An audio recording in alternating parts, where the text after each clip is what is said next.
Hello everyone. अभी ना मैं आपको अगला सेक्शन नहीं करा रहा हूँ। अभी मैं 44 AD पे ही आपको जरा एक दो एग्जांपल्स में और करा रहा हूँ। बात मेरी थोड़ी समझनी है सबने। सेक्शन 44 AD देखो। अच्छा मुझे ना मैं 3 केस आपको कराऊंगा, ध्यान से देखना। केस 1 है, if sales is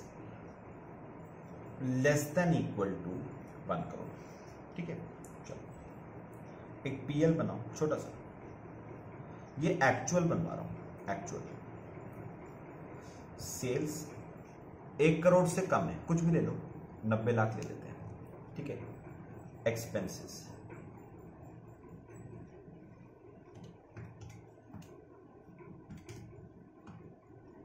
suppose 85.5 lakh के एक्सपेंसेस और प्रॉफिट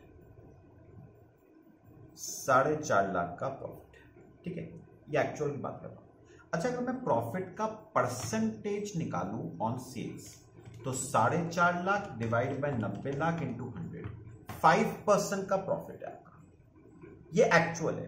ठीक है, अब सुनो, अब बात करते हैं एक PL का अज्यूम्ड बेसिस पे, जो प्रिजम्पशन ली थी गवर्नमेंट ने। सुनो, सेल्स है 90 लाख की, एक्सपेंसेस।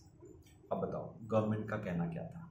गवर्नमेंट का मानना यह था कि जो नॉर्मल बिजनेस होते हैं ना, जो नॉर्मल बिजनेस होते हैं उसमें on an average 92% of sales का खर्चा होता है। तो 90 लाख की सेल है, उसका 92% मतलब 82.8 लाख का खर्चा होता है। तो प्रॉफिट कितना आता है? 8% का प्रॉफिट आता है, मतलब 7.2 लाख का क्या आता है? प्रॉफिट। अब मेरे को एक बात बताओ, अब गवर्नमेंट ने क्या कहा? सुनो, अब गवर्नमेंट ने क्या कहा?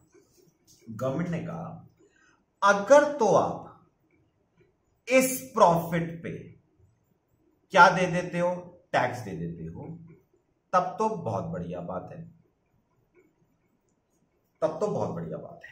ठीक है, लेकिन अगर आप इस प्रॉफिट पे टैक्स नहीं देते हो और आप कहते हो हम उस प्रॉफिट पे टैक्स देंगे जो एक्चुअल में हमने कमाया है 4.5, यानी 4.5 कमाया तो मैं 7,20,000 पे टैक्स क्यों दूं? मैं तो 4.5 पे दूंगा। तो अगर आप 4.5 पे टैक्स देना चाहते हो शौक से, तो हमें कोई दिक्कत नहीं है, लेकिन शर्तें हैं। कौन कौन सी शर्तें पहले बताओ? पहली, आपको बुक्स ऑफ अकाउंट्स मेंटेन करनी पड़ेंगी अपने पास सेक्शन 44 AA में, और फिर आपको अपनी बुक्स ऑफ अकाउंट्स का क्या करवाना पड़ेगा? ऑडिट सेक्शन 44 AB में। ठीक है, ये हमारा पहला केस। चलो अब आपको एक और केस देता हूं, case 2। If sales is more than 2 crore. Suppose मेरी सेल 2 करोड़ से ज्यादा है। चलो एक PL बनाओ पहले, एक्चुअल वाला।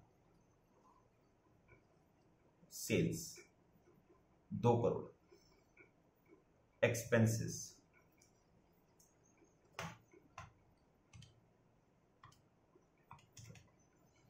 सपोज 1.9 करोड़ के मुझे खर्चे हुए, तो मैंने प्रॉफिट कमाया 0.1 करोड़ का, मतलब 10 लाख का प्रॉफिट कमाया, विच इज 5%। ठीक है, परसेंटेज मैंने वही रखा है 5%। अब सुनो, PL अज्यूम्ड,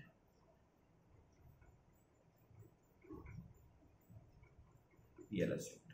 देखना ध्यान से, जरा बात समझने वाली है।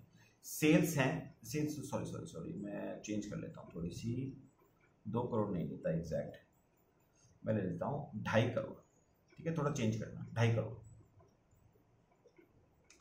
2.5 करोड़ पे 95%, 2.375 करोड़, 2.375 करोड़, और 2.5 करोड़ पे 5%, 0.125 करोड़।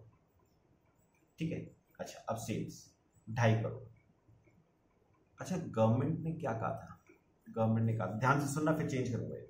गवर्नमेंट ने कहा था कि हम मान के चलते हैं ऑन एन एवरेज कोई बिजनेसमैन कितने परसेंट के खर्चा इंकर करता है? 92% का। तो 2.5 करोड़ पे 92% मतलब 2.3 करोड़ का आप क्या इंकर करोगे? खर्चा। और प्रॉफिट होगा आपका 8% मतलब 20 लाख। बात समझ आई? अब सुनो जो मैं कहूंगा।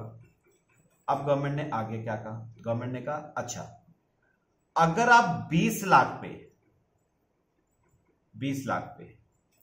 आप टैक्स दे देते हो तो वेल एंड गुड, ठीक है। लेकिन अगर आप 20 लाख पे टैक्स नहीं देते, इस पे टैक्स देते हो, 12.5 लाख रुपए पे टैक्स देते हो, तो फिर से वही दो बातें, आपको बुक्स ऑफ अकाउंट्स मेंटेन करनी पड़ेंगी और अपना क्या करवाना पड़ेगा? ऑडिट करवाना पड़ेगा। यानी एक बात मुझे समझ आई है, बात समझना जो मैं कहूंगा। इसका मतलब अगर मैं 8% पे टैक्स दे देता हूं, 20 लाख पे टैक्स दे देता हूं, तो क्या मुझे ऑडिट नहीं करवाना है? क्या नहीं समझ आया? मैं दोबारा बोल रहा हूं। गवर्नमेंट ने कहा अगर आप 20 लाख पे टैक्स दे देते हो तब तो ठीक है, मतलब ऑडिट नहीं करवाना है। लेकिन अगर 20 लाख से कम पे टैक्स देते हो तो आपको ऑडिट भी करवाना पड़ेगा, बुक्स ऑफ अकाउंट्स भी मेंटेन करनी पड़ेगी। मैं आपसे पूछ रहा हूं, क्या ऐसा है? क्या ऐसा नहीं है? क्योंकि पता है क्या, समझना, क्योंकि ना सेक्शन 44AD का जो दायरा है ना, वो 2 करोड़ रुपए तक ही सेक्शन 44AD का दायरा है। इसका मतलब मेरे को ये बताओ, अगर सेल्स 2 करोड़ को एक्सीड कर गई ना, तो ये प्रिजम्पटिव केस अप्लाई ही नहीं करेगा। ये केस अप्लाई ही नहीं करेगा। अगर सेल 2 करोड़ रुपए को बताओ क्या कर जाती है? एक्सीड कर जाती है। उस केस में आप 5% पे टैक्स दो, 8% पे दो, 10 पे दो, 15 पे दो, 2% पे दो, 1% पे दो, आपको ऑडिट करवाना कंपलसरी हो जाएगा। एडी तो अप्लाई ही नहीं करेगा, हर हाल में आपको ऑडिट करवाना पड़ेगा, क्योंकि एडी का दायरा कहां तक का है? 2 करोड़ तक का ही है।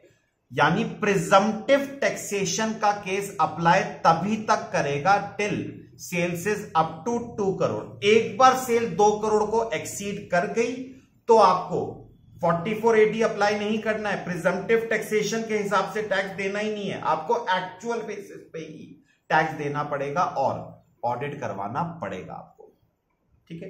अभी सुनना, केस खत्म नहीं हुआ।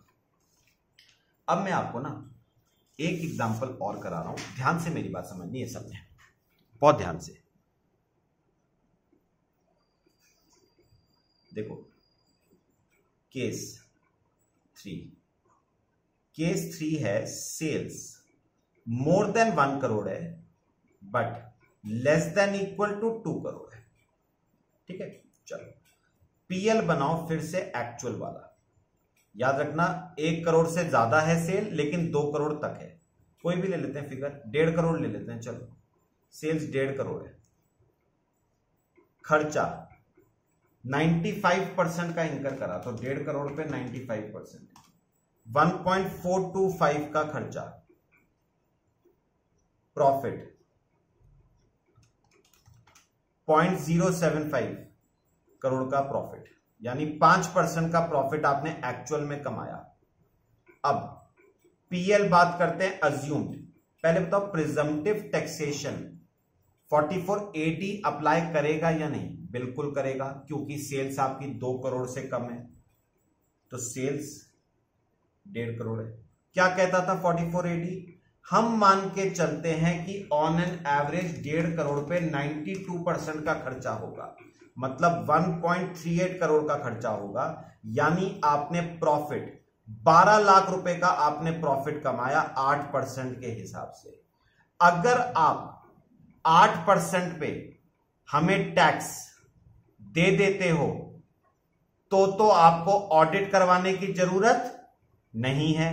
लेकिन अगर आप 5% पे टैक्स देते हो, 5% पे टैक्स देते हो, तो याद रखना आपको बुक्स ऑफ अकाउंट्स भी मेंटेन करनी पड़ेंगी और ऑडिट भी करवाना पड़ेगा आपको।